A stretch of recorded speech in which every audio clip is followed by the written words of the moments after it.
Saludos amigos de Despierta el Sur, nos encontramos una vez más aquí con cada uno de ustedes y en esta ocasión nos encontramos con un abogado de aquí de San Juan de la Maguana y su nombre es Plinio Alcántara.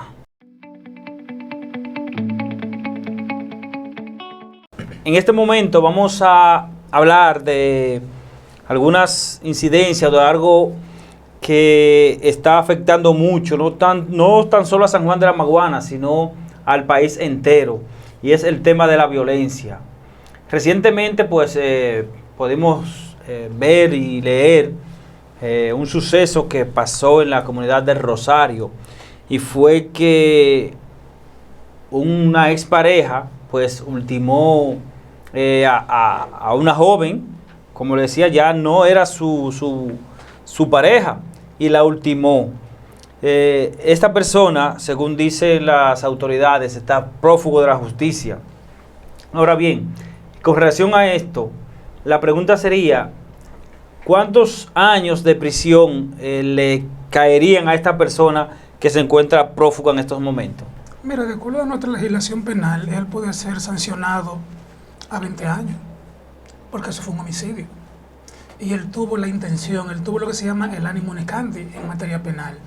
Entonces, una vez que él se ha apresado, se conoce el proceso, pero al final, si el proceso es bien llevado, él puede ser condenado a 20 años. Puede ser condenado. Pero según yo tengo entendido, esa persona, o no sé si es después que lo juzgan, que a medida que va pasando el tiempo y no ha sido apresado, entonces como que la condena disminuye o algo así. No, quizás tú lo que me quieres dejar dicho es, pero eso se da es cuando ya cuando el proceso está abierto. Nuestra legislación penal establece un término de 4 años. O sea, si el proceso ya cuando está abierto, no se conoce nada, en el proceso de 4 años, entonces eso le puede beneficiar. Pero cuando la persona está prófuga, bueno, todavía no ha sido apresado. Él está sui judice de la justicia. Pero aquí, por más que la persona trate de evadir, siempre es apresado. Sí, ¿no? Y que aunque muchas personas quizás critican lo que es la inteligencia policial en tal sentido, pero esas personas aparecen porque... Aparecen, siempre aparecen. Aunque sea después. 2 meses, pero siempre apresado. Doctor, durante estas últimas 3 semanas, varias personas han sido condenadas por violencia, por lo mismo que estamos hablando. O sea, por violencia a menores de edad es la palabra. Solo le ponen 10 años de prisión. ¿No es quizá estos 10 años poco para lo que se merecen o el código lo establece así?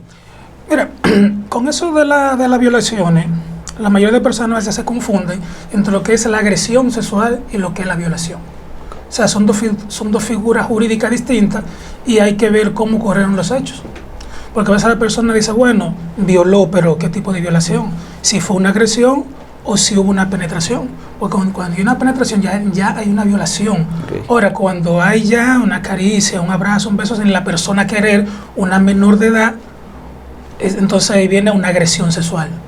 O quizá un maltrato físico de una persona que no llegue a la violación. Es una agresión. Que son dos figuras diferentes. Lo que es violación per se a una agresión. Son casos diferentes. Son casos diferentes y con respecto a los años, bueno, hay que ver cómo ocurrieron los hechos.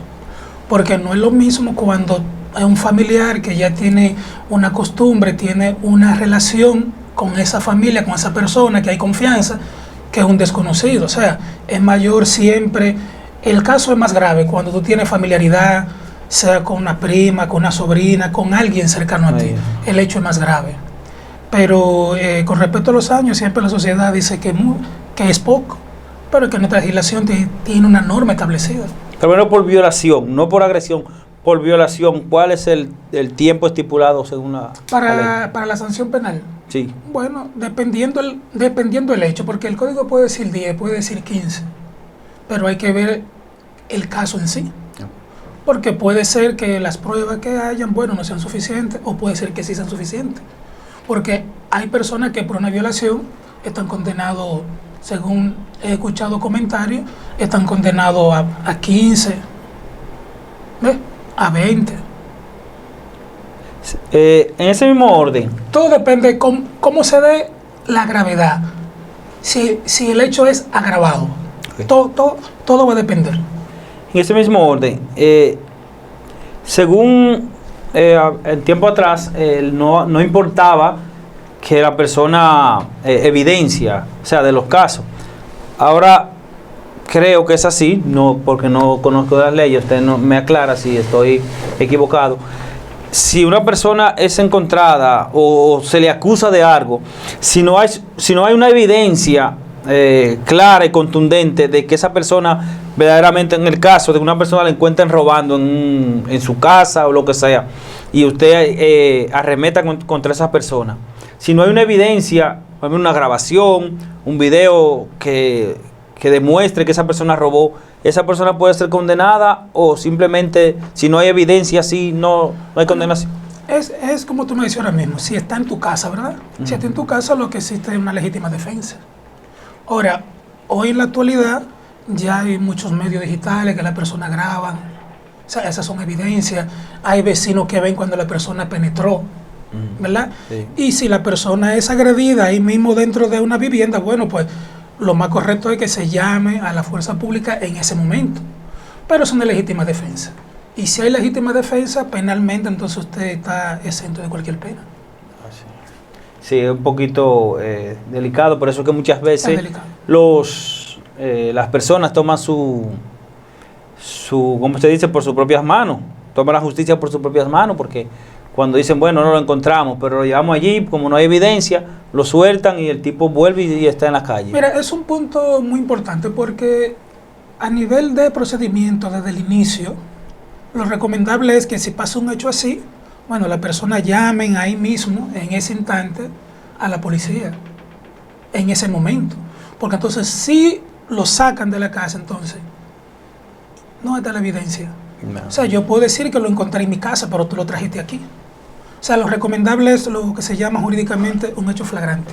Sí, claro. O sea, usted está dentro de su casa, bueno, pero llamen a la policía. Mira, este ladrón está dentro de mi casa.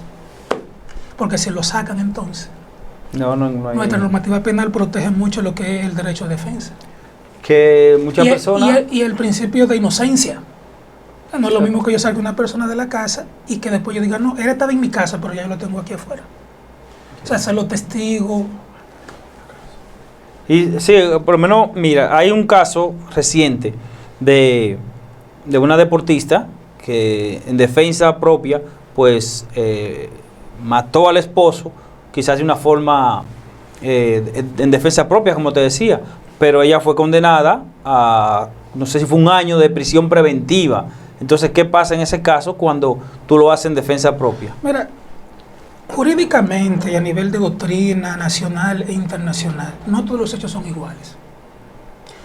Siempre la persona nunca va a hablar en su propia contra, y nuestra Constitución así lo establece. Yo no estoy obligado a hablar en contra de mí mismo, ningún ser humano. Ahí ocurrió lo que es un hecho de violencia de género e intrafamiliar. Si le impusieron 1 año de prisión preventiva, hay que ver qué pasó realmente, ¿verdad? Porque si hay una persona muerta, el que está vivo puede decir, bueno, fue legítima defensa. Sí, vale. Pero hay que ver en realidad qué pasó en el hecho, porque no todo es legítima defensa. Hoy en día también hoy en día en los hogares hay mucha violencia intrafamiliar. Sí. Entonces hay que ver en realidad, en ese caso que no lo conozco, pero hay que ver la investigación que ha arrojado y todo eso, para determinar si es legítima defensa o si es una violencia intrafamiliar. Porque si una violencia intrafamiliar de la mujer hacia el hombre, entonces el año de prisión preventiva, eso es agravado, ¿me entiendes? Porque es igual cuando el hombre mata a la mujer, también es un hecho agravado, y más si viven juntos en la misma propiedad. Sí. En ese mismo orden, sabemos que la delincuencia ha estado, pues, en todos los ámbitos y todos los barrios de República Dominicana, pero se ha implementado ahora lo que es el patrullaje mixto en toda la geografía nacional. ¿Usted cree que esa es una solución al problema de la delincuencia? Mira, aquí se han referido hace aproximadamente 4 o 5 años atrás, o menos, hubieron personalidades nacionales que dijeron, bueno, la patrulla mixta no erradica de una manera permanente, a largo tiempo, la delincuencia. Es un fenómeno que yo estoy de acuerdo, como hay varias personas que han escrito, yo estoy de acuerdo con eso. El patrullaje mixto es algo momentáneo, pero no es a largo plazo. O sea, nuestra sociedad, desde mi punto de vista, no es solamente el patrullaje mixto, sino que se necesita un buen factor de inteligencia, sí, porque este es un país muy pequeño. O sea, el patrullaje mixto lo que tiene es un impacto al principio. Dice, bueno, ¿qué institución está en la calle? Bueno, pero como no tienen esa familiaridad con esa institución, entonces la gente tiene cierto temor. Pero una vez que pase el tiempo, se va desgastando porque viene entonces la familiaridad de nuevo. Entonces por eso hay muchas personas que han escrito y dicen que sí, que eso es algo momentáneo. Usted como una persona de leyes y que siempre está involucrado en lo que son las personas que van y son sometidas y eso, ¿usted cree que lo que normalmente hacen los gobiernos, que es cambiar los altos mandos de las filas militares, es la solución para combatir la delincuencia? Mira, el problema no está en que se cambien los altos mandos, porque eso no, para mí, eso no influye, ¿verdad? Porque una sola persona no puede él mismo dirigir todos los actos administrativos para contrarrestar la delincuencia, ni operativo, porque un mando se divide. Hay una dirección, hay una subdirección, hasta que baja al escalafón más bajo. Entonces, ¿qué es lo que, desde mi punto de vista, eso no reduce la delincuencia, sino para mí lo que hace falta es una mejor organización, ¿verdad? Que entonces, ¿quiénes son los que hacen el trabajo? Son los más pequeños. Claro. Entonces, los más pequeños deben de tener la disposición constitucional, el llamado constitucional de hacer respetar las leyes. Porque el que tiene el mando no es el que está codeándose con la sociedad. No, ni que tampoco está supervisando a cada militar, ni a cada rango que está por debajo de él. No, es que eso es imposible. Es un deber ciudadano, personal, de los uniformados y de los no uniformados. Claro. Mi deber constitucional, yo tengo que cumplir con eso. Si la persona no puede cumplir con eso, sea uniformado o no, en cualquier institución que trabaje, y entonces eso va a ser un barco a la deriva. Así es. Doctor, cambiando un poquito de tema, pero casi lo mismo, en cuanto al código laboral, ¿cuál es, muchas personas quizás desconocen, por como una actualización, cuál es el salario mínimo de un trabajador? Mira, el Poder Ejecutivo ha emitido, mediante el Ministerio de Trabajo, un sinnúmero de resoluciones. Las zonas francas tienen un salario diferente. Hace un mes o menos el salario cambió, porque eso va a depender de las instituciones. Hay un sector que es público y otro que es privado. Las zonas francas tienen un salario. Eso va a depender ahora. El salario normal, el mínimo normal, está ubicado en 11,000 y pico. Por ejemplo, las banqueras, el sueldo mínimo de una banquera son de 11,900 pesos actualmente. Ahora, ese no es el salario que establece el Banco Central, porque todo va a depender de la empresa, porque eso se toma en cuenta, la empresa. Por eso yo entiendo que debería ser un salario general. Tú eres empleado.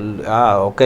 Sí dependería de las horas que tú trabajes, pero entiendo que el salario mínimo debe ser un salario mínimo general para... Lo que pasa es que nuestra normativa laboral así lo establece. O sea, cada uno tiene una normativa. Por eso a veces uno ve que dice, bueno, se le aumentó un salario al sector privado, al sector público, pero sí, hay un salario que es nacional. Hay un salario promedio, pero eso va a depender de donde yo trabaje. Sí.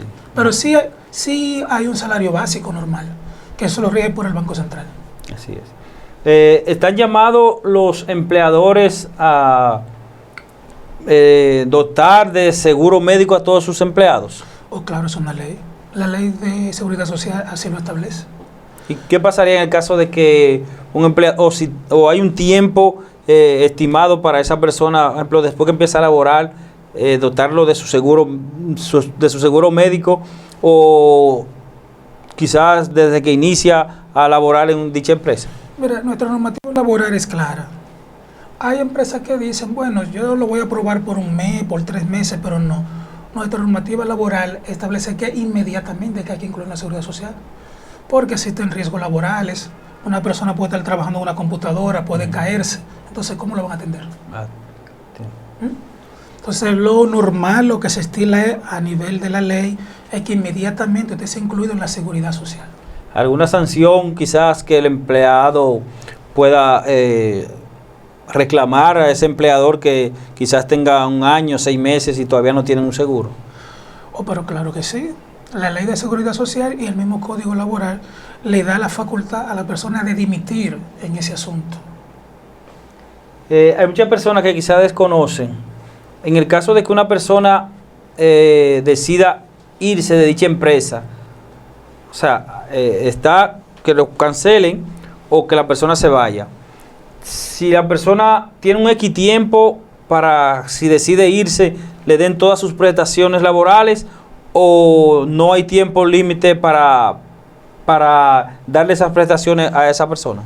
Mira, si la persona no tiene seguridad social y baja y le están pagando mucho menos del mínimo que establece la resolución del Ministerio de Trabajo, legalmente lo que se recomienda es que esa persona dimita del trabajo.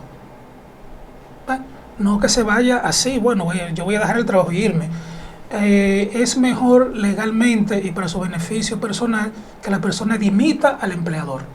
¿Por qué causa? Bueno, por la causa de no tener una seguridad social, que el Código Laboral eso lo establece, o por el hecho también de la persona ganar menos del mínimo que establece la resolución.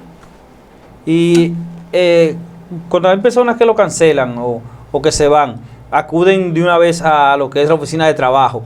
Esos cálculos que hace la oficina de trabajo, que se lo imprimen y se lo dan y ellos lo llevan a sus empleadores, eso verdaderamente, eso es lo que le toca a esa persona por el tiempo que tiene laborando, por la función, ¿eso es efectivo? Sí. Ellos hacen un buen cálculo. Ellos hacen una buena prestación, hacen un buen cálculo. La otra parte le corresponde al abogado.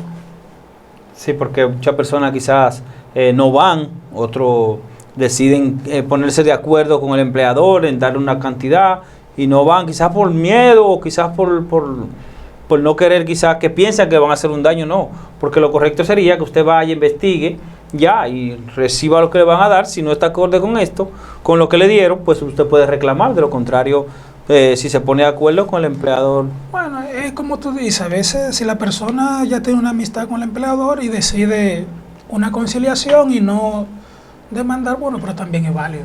O sea, si la persona está de acuerdo con la remuneración, pues no hay ningún problema. El asunto ocurre cuando el trabajador no está de acuerdo. Entonces, ¿qué es lo que tiene que hacer el trabajador en ese aspecto? Es dimitir cuando se le está violentando algún derecho. O sea, no dejar el trabajo. No, y en caso de que no se sienta conforme con el empleador, ya luego de haber hablado y conversado, pues lo correcto es, en cuanto a eso, sí, lo que es la carta de preaviso. ¿Qué garantía o qué importancia tiene esa carta de preaviso? Lo que pasa es que yo siempre recomiendo a cualquier trabajador, si se le viola algún derecho, que dimita. O sea, cuando tú dimites, tú no tienes responsabilidad de quedarte en el trabajo de acuerdo al Código Laboral. O sea, inmediatamente tú presentas la dimisión.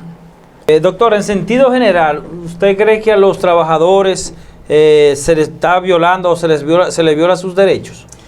Mira, es que, o sea, de decirte que en sentido general se le viola, es algo muy arriesgado, porque cada empleador es diferente. Hay empleadores que protegen los derechos de su trabajador. Puede ser que otros no. Pero eso hay que hacer un estudio científico para determinar si se le viola o no a todos. Sí, pero hay algunos sí que se le viola en el sentido, no en el 100%, pero hay algunos que no tienen seguridad social, que ganan menos de lo que deben de ganar, y entonces eso es una violación. Sí. Porque cuando tú ganas menos de lo que tienes que ganar, están violentando la ley, lo que es el principio de legalidad. Exactamente. Doctor, gracias por estar aquí con nosotros en Despierta el Sur, para que le dé sus redes y sus teléfonos a todos los televidentes y para que puedan contactarlo en algún caso y pueda usted servirle. Bueno, pues muchas gracias. Mi celular es 829-391-0294. Aquí en San Juan de la Maguana para servirle. Señores, estuvimos con el doctor Plinio Alcántara, abogado aquí en San Juan de la Maguana. Ya ustedes saben, cualquier cosa él está a sus órdenes. Les pedimos que nos sigan a través de nuestras redes sociales como Despierta el Sur.